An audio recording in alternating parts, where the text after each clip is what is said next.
La maladie rénale diabétique reste quand même le champ de collaboration principal. Et pour en mesurer l'effet, il nous a fallu attendre le registre magrédial pour 2008 pour sortir le premier chiffre. Et si vous voyez ici que le diabète représente la première cause connue de mise en dialyse chez les patients prévalents. Mais il faut faire attention, les prévalents, c'est toujours une synthèse entre les entrants et les sortants. Donc entre les incidents avec en plus l'accès au traitement et la mortalité. Pour pouvoir voir plus, il faut voir absolument les incidents. Et lorsqu'on voit les incidents, c'est que, par exemple, ici dans la région de Casablanca, 44% des mises en dialyse récentes sont à cause du diabète. Donc, un malade, un Marocain sur deux qui est actuellement en dialyse, l'est à cause du diabète. Donc, la diabétologie a un rôle immense à jouer. Et je vais vous parler plus, j'allais dire, de la fin de l'insuffisance rénale chronique terminale et son association avec le diabète et les enjeux qu'elle pose. Le premier enjeu est celui d'offre de soins. Comme vous le savez, la prise en charge du dialyse est l'une des thérapeutiques les plus chères qui existent, d'accord, qui est au niveau des poids. Le Maroc a fait quelque chose d'extraordinaire. On avait mesuré la prévalence en 2004, elle était à 162. Regardez, actuellement, on est à près de 800. On a multiplié le chiffre par 5. On est passé de 5 000 actuellement à 28 000 malades. Le Maroc constitue actuellement le pays où il y a la progression la plus dynamique en Afrique et dans tout le Moyen-Orient. Donc c'est aussi important. Déjà en 2004, on était classé, on avait fait ce travail pour la Société internationale, on était classé 5e, mais actuellement, probablement, on est 3e derrière la Tunisie et l'île Maurice. Pour vous dire l'effort qui a été fait. Toutes les régions sont dotées actuellement, la moyenne est autour de 800. Bien sûr, vous allez trouver que les provinces du Sud sont les mieux dotées, mais ça c'est un effet de loupe, parce qu'il suffit de mettre un centre avec une petite population, et vous avez une prévalence très élevée. Par contre, ce sont les régions pionnières, Casablanca et Rabat, qui sont, j'allais dire, les plus dotées, et les autres sont en train de venir. L'autre technique de suppléance, par contre, n'est pas du tout développée, elle est très peu développée, et donc vous avez ici les prévalents, on est de 150 Marocains qui sont dialyse péritoniale, et la transplantation rénale, on n'en arrive toujours pas à faire beaucoup. L'année maximale, c'était 2015, on a fait un peu plus de 50, malgré qu'on a démontré, ici c'est une étude économique, médico-économique, on est faite par le ministère, qui a démontré qu'au bout de 10 ans, nous faisons économiser pour chaque transplantation réussie 1 million de dirhams pour la société marocaine. Pour vous dire, les enjeux stratégiques, malheureusement, il n'est pas développé, et ça, il y a d'autres raisons.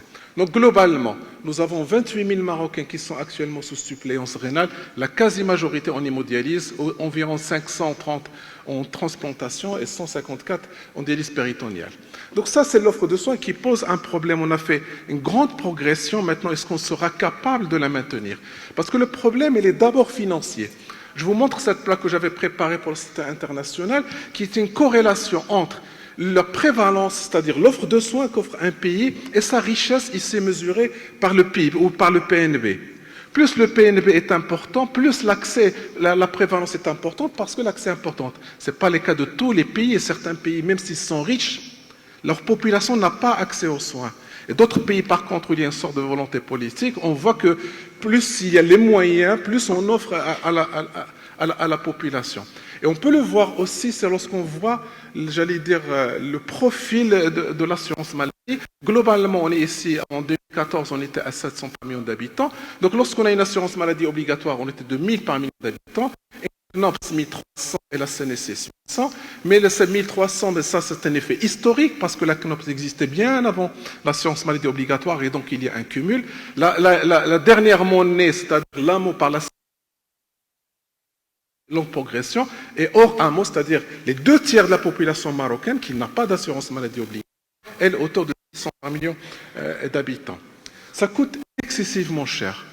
Par exemple, si on prend que le secteur public, qui actuellement offre presque de la moitié. Et si on ne compte pas ce que font l'association, si on ne compte pas les salaires, si on ne compte pas l'amortissement des structures et leur fonctionnement, rien que l'achat des produits d'hémodialyse, c'est 250 millions de dirhams. Et même la logistique publique n'a pas suffi et l'État était obligé d'aller acheter le soin chez le secteur privé. C'est le fameux partenariat public-privé, ça coûte 250 millions de dirhams. Moi, j'estime déjà qu'au niveau public, nous dépensons 1 milliard de dirhams. D'accord ? Si on prenait l'assurance maladie obligatoire, vous avez 4 pathologies qui constituent les 2/3 des ALD. Vous avez le diabète, vous avez l'hypertension artérielle, le cancer et l'insuffisance rénale chronique terminale qui ne constituent que 4% des ALD. Ben, ils consomment 26% du budget. 26% du budget équivaut à 1 milliard de dirhams. Donc le coût, c'est quelque chose d'important. Et donc, j'allais dire, lorsque vous avez que 4% consomment le 1 quart et donc 1 milliard de dirhams, vous avez une menace sur le financement de l'assurance maladie. Et ça, c'est un enjeu stratégique pour l'État. Surtout que lorsqu'on fait, j'allais dire, nous n'arriverons à un état d'équilibre, c'est-à-dire les entrants égale les sortants, les incidents égale la mortalité, en 20 années, vers 2035-2040. Et donc, ça veut dire quoi? Est-ce qu'on aura les moyens de le financer? Et ça, c'est une grande question de stratégie et de politique de santé publique. Le troisième enjeu le plus important, c'est un enjeu de planification. Comment on fait? Jusqu'à maintenant, alors déjà, le ministère de la Santé, et c'était la première fois dans l'histoire de la santé que nous avons un plan dédié à l'insuffisance rénale chronique terminale, nous, on n'existait pas dans la littérature du ministère de la Santé. D'accord? Ce n'est pas comme les autres pathologies. Actuellement, ça a permis qu'actuellement, il y a autour de 800 par million d'habitants en hémodialyse, avec une entrée autour de 100 par million d'habitants, ce qui fait quelque chose comme 4000 à 4500 Marocains tous les ans se rajoutent, très peu en dialyse péritonéale en transplantation, un très faible taux de transition de la dialyse à la greffe, donc avec un ensemble de 800. Il n'y a pratiquement aucun Marocain ne meurt actuellement par non-accès au traitement, et ça, c'est quelque chose d'extraordinaire. En 15 ans, on a fait ce que mon maître, professeur Zaïd, dit, on est passé d'un soin de charité par les associations à un soin de droit garanti par l'État, et ça, c'est une évolution démocratique majeure. Et donc, le taux actuel de mortalité est de 33 par million d'habitants. Donc ça, jusqu'à maintenant, qu'est-ce que nous faisons? Nous faisons de la prévention tertiaire, c'est-à-dire nous gérons la destruction d'un organe et ses conséquences financières que vous voyez, logistiques, organisationnelles, et bien sûr, on gère les comorbidités, etc. Mais qu'est-ce qu'on fait des restes? Parce que ce qui m'intéresse, c'est important de faire ça, tout ça, c'est très important. Mais il faut voir qu'est-ce qu'on fait en amont. Quel est notre projet? D'accord? Et ça, c'est ce qu'on appelle la prévention secondaire. Est-ce que cette maladie rénale chronique, pour empêcher de passer à la lésion, à la baisse de la fonction, à la perte de la fonction d'organes, est-ce qu'on a dépisté? Est-ce qu'on a traité l'étiologie? Et est-ce qu'on a fait de la néphroprotection? C'est ça ce qu'il faut faire, j'allais dire, si on veut effectivement avoir une vision. L'enquête Maremar, réalisée à partir de 2009-2010, a essayé de mesurer l'ampleur de ce qui nous attend, de ce qu'il faut faire. Donc on a pu mesurer combien nous avons d'insuffisance rénale chronique terminale, ça équivaut à 1,6% de la population adulte, combien nous avons de maladies rénales chroniques, 5% de la population adulte, et que ça nous donne cette pyramide. 1 million de Marocains sont porteurs d'une maladie rénale chronique, dont 300 000 sont porteurs d'une insuffisance rénale chronique. D'accord? Donc il faut mesurer, et en plus connaître les étiologies. Et là, votre rôle vient. Le diabète, c'est la première cause de mise en dialyse, la première cause de maladie rénale chronique associée à l'hypertension artérielle. Et donc, si on s'attaque au diabète et l'hypertension artérielle, nous réglons déjà les 2 tiers de la question, il nous reste l'autre tiers à gérer. C'est d'autant plus important que cette cohorte, par exemple, de maladie rénale chronique qu'on a découvert à l'enquête de Maremar, lorsqu'on la suit au bout de 5 ans, les 2 tiers, nous avons pu ralentir la progression. D'accord, qui n'ont pas perdu de fonction rénale, donc ça veut dire qu'on peut être efficace. Et ça c'est pour la prévention secondaire, mais ce qu'il faut faire avant, c'est surtout s'attaquer au diabète et à l'hypertension artérielle avant, au lieu de voir simplement la maladie rénale chronique, etc. Et là, on a besoin de dépister le diabète et l'HTA, on a besoin de traiter le diabète et l'HTA. Et lorsqu'on regarde ce que Maremar nous dit que d'abord, il y a 14% des adultes marocains qui ont en tout cas, une glycémie à jeun au-delà de 1,26, ce qui correspond aux définitions. Donc, ce qui a fait énormément, beaucoup, ça fait presque 3 millions. D'accord? Et presque la moitié ne le sait pas. La moitié des diabétiques marocains ne savent pas qu'ils sont diabétiques. D'accord? Donc, on a besoin d'une politique de dépistage. La même chose pour l'hypertension artérielle, ça concerne 17% des adultes. D'accord? Ça fait quelque chose comme 4 millions. Disons, les 2 tiers ne savent pas qu'ils sont hypertendus.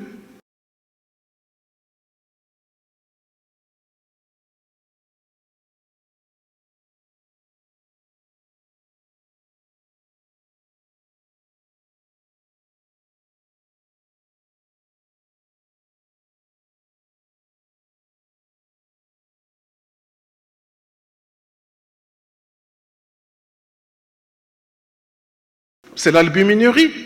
Le marqueur de la fonction, c'est l'insuffisance rénale. Ici, vous avez la micro, ici, vous avez la macroalbuminurie. Ici, vous avez les niveaux de DFG. Plus le DFG est bas, plus l'albuminurie est élevée, plus le pronostic est mauvais. Et nous avons l'image dans notre tête sur le modèle du diabète de type 1, qui est une maladie endocrine. Je ne vous apprends rien, donc complètement différent du diabète type 2, qu'on passe de la micro à la macro, au syndrome néphrotique, à l'HTA, à l'insuffisance rénale. Donc pour nous, la microalbuminurie, lorsqu'elle apparaît, est un annonceur de la progression de la maladie rénale, et vous avez le débit de filtration glomérulaire qui va baisser. Donc le diabète type 2, attention, c'est pas ça. Si vous prenez ici des diabétiques de type 2, et si vous faites le taux d'albuminurie, et si vous faites le débit de filtration glomérulaire, les différents points, ce sont les malades. Vous faites une ligne rouge ici, qui est le seuil de définition de l'insuffisance rénale. Donc en bas, vous avez les insuffisants rénaux. Et vous faites deux lignes bleues. Ici, au milieu, la micro, à votre droite, la macro, ici, la normo. Ben, vous avez un tiers des malades insuffisants rénaux qui ont une macroalbuminurie, mais un tiers n'ont qu'une microalbuminurie. Et un tiers ont une normoalbuminurie.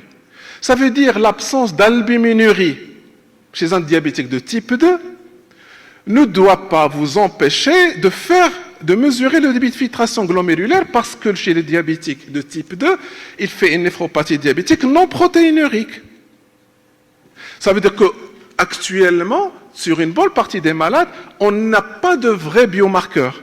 Les malades qui font la macroalbuminurie, c'est bon, mais ceux qui ne la font pas, on ne voit pas venir. Et c'est pour ça qu'il y a toute une recherche actuellement sur de nouveaux marqueurs. Le deuxième élément, c'est le fonctionnel, c'est-à-dire la mesure de la fonction du rein. La relation n'est pas linéaire, c'est-à-dire la proportion de baisse du DFG correspondrait à la même proportion d'augmentation de créatinine. C'est faux. C'est pas linéaire. Si c'était linéaire, ici vous avez le DFG, ici la créatinine. Ça aurait été comme ça la ligne. Une diagonale. Maintenant, il est hyperbolique. C'est-à-dire, pendant longtemps, le DFG passe d'ici à ici de moitié, mais la créatinine ne monte pas. Ne monte pas beaucoup. Vous n'allez pas le voir. Lorsqu'il va monter beaucoup, c'est trop tard. On est sur les chiffres bas du DFG. Donc, il ne faut pas mesurer la créatinine. Il faut mesurer le DFG. La créatinine, je le répète à mes étudiants, elle ne mesure pas la fonction rénale. Elle permet de mesurer la fonction rénale. D'accord? Et donc, parce que ce que vous devez faire, c'est suivre la fonction rénale de vos malades. Ici, et vous avez plusieurs profils. Des malades qui ne baissent pas leur DFG, des malades qui le baissent de moyen, des malades qui le baissent très rapidement. Il faut que vous constatiez cette baisse pour que vous agissez et que vous changez la pente de décroissance. D'accord? Donc, il faut définir le profil de votre patient. L'étude Maremar nous a permis, avec quelques pays dans le monde, il n'y en a pas beaucoup, de décrire la répartition du DFG dans la population. Ce qu'on peut remarquer, que ce n'est pas une horizontale, qu'en fait, elle baisse avec l'âge, le DFG. On a une baisse physiologique avec l'âge, aussi bien chez les hommes que chez les femmes. Et le delta physiologique de 1 millilitre par minute par an. Un diabétique non contrôlé, c'est 1 millilitre par minute par mois. Il perd 12 ml par an et peut casser sa fonction définitivement en 4 années. D'accord? Donc ce qu'il nous faut, c'est de définir nos patients qui sont progresseurs ou non progresseurs. Progresseur lent, c'est moins de 3, moyen, c'est entre 3 et 7, et au-delà de ça, c'est très rapide. Il ne faut pas seulement voir le niveau du débit de créatinine, d'abord déjà, il ne faut plus entendre parler, mais le débit de filtration glomérulaire, mais aussi comment il progresse. Et ça, c'est très important. Pourquoi? Même chez les diabétiques de type 1, même certains avec normoalbuminurie, ils font baisser leur DFG. C'est-à-dire le déclin du débit de filtration glomérulaire et donc la perte de la fonction rénale peut se voir, même dans le diabète type 1 en normoalbuminurie. Donc il va falloir être vigilant et commencer. Alors pourquoi il faut dépister ce déclin?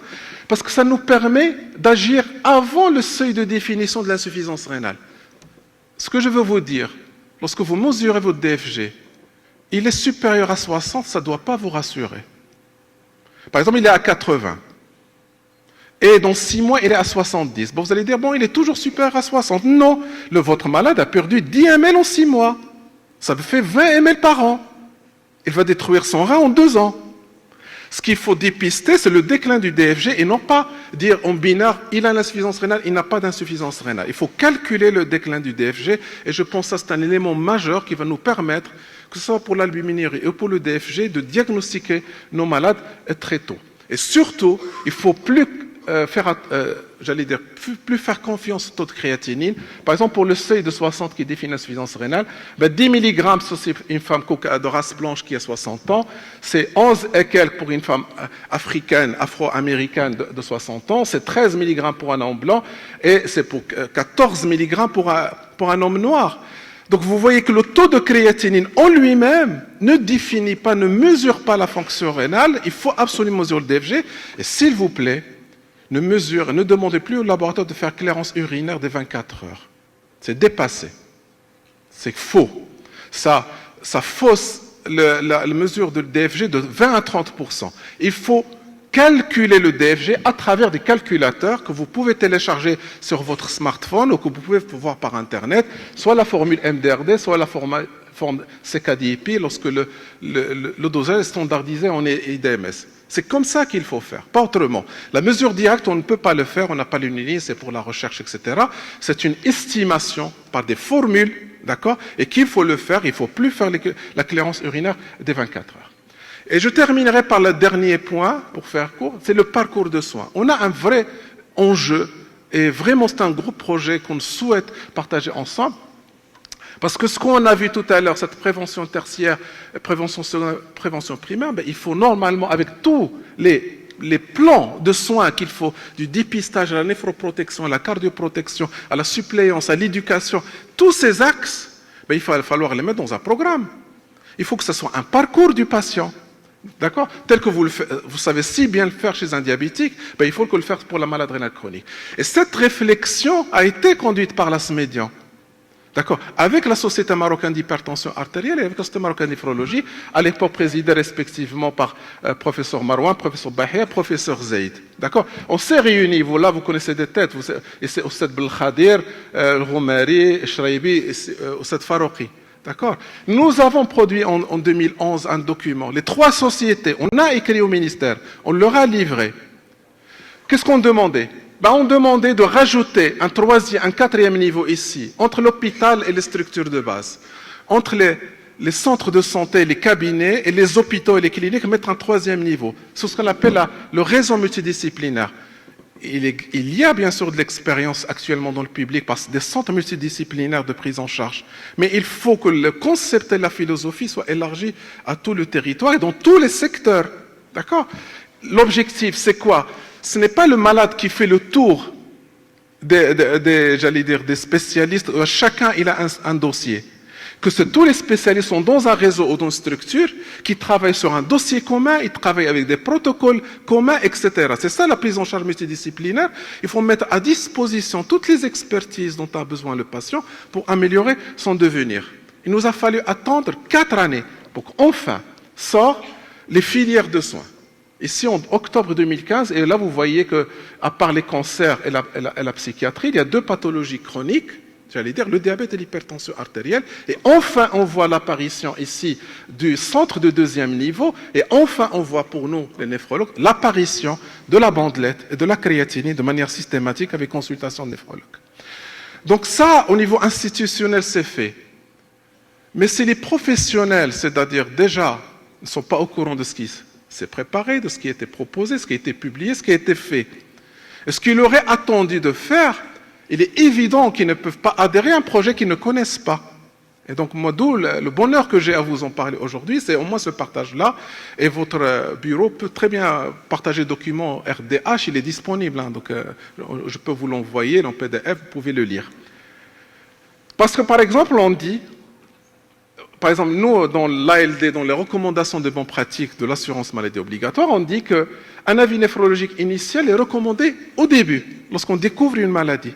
Simplement, pour rechercher des causes réversibles, se mettre d'accord sur la stratégie d'intervention et organiser le suivi entre le généraliste et le spécialiste. Mais à un moment donné, il faut que la main passe au spécialiste. Et là, on a dit il faut à partir d'un débit de filtration glomérulaire à moins de 30, d'accord, ou lorsqu'il y a une atypie de présentation ou d'évolution. D'accord? Bon, après ça a été écrit en 2008, 2009. Maintenant, on va le mesurer. Donc, dans 2 semaines, un de mes résidents va présenter un travail qu'on a fait dans la région du Grand Casablanca. Je lui ai dit, écoute, on va mesurer sur 10 sites, d'accord, publics et privés, Combien de nouveaux patients sont arrivés chez le néphrologue, adressés par d'autres collègues, il n'est pas venu de lui-même, d'autres collègues, pourquoi et qui sont-ils ces collègues? D'accord? Regardez, ce sont les cardiologues. Par contre, moi je m'attendais à ce que ce soit les généralistes et les endocrinologues diabétologues en premier. Malheureusement, les endocrinologues diabétologues sont les derniers.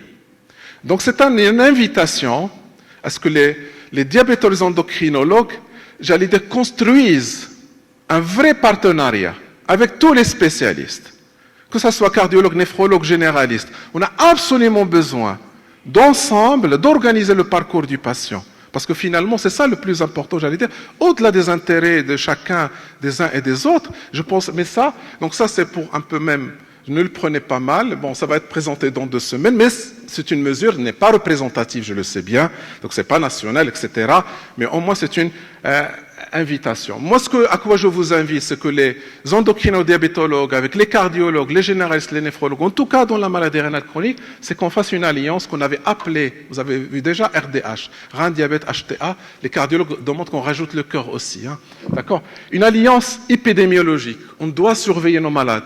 Avec le Dr Hassani, on avait parlé de registres, de l'enquête, etc. Il faut que vous mesurez les maladies que vous occupez, il faut avoir les chiffres. Un programme commun de prévention dépistage. Et là, vous avez beaucoup de choses à nous apprendre. Nous, dans l'information et l'éducation thérapeutique, on n'a pas votre expérience. Vous savez, moi j'ai toujours donné l'exemple des endocrinologues. C'est extraordinaire les programmes d'éducation thérapeutique que vous faites. Nous, on ne sait pas le faire. Donc on a besoin de vous ici dans le programme IEC. On a besoin de faire ensemble des programmes de formation médicale continue, construire ces réseaux et enfin écrire ensemble des référentiels de prise en charge et, j'allais dire, et de bonnes pratiques. Et je vous remercie et je vous invite tous aux prochaines journées d'HTA qui vont parler de diabète et obésité et hypertension artérielle.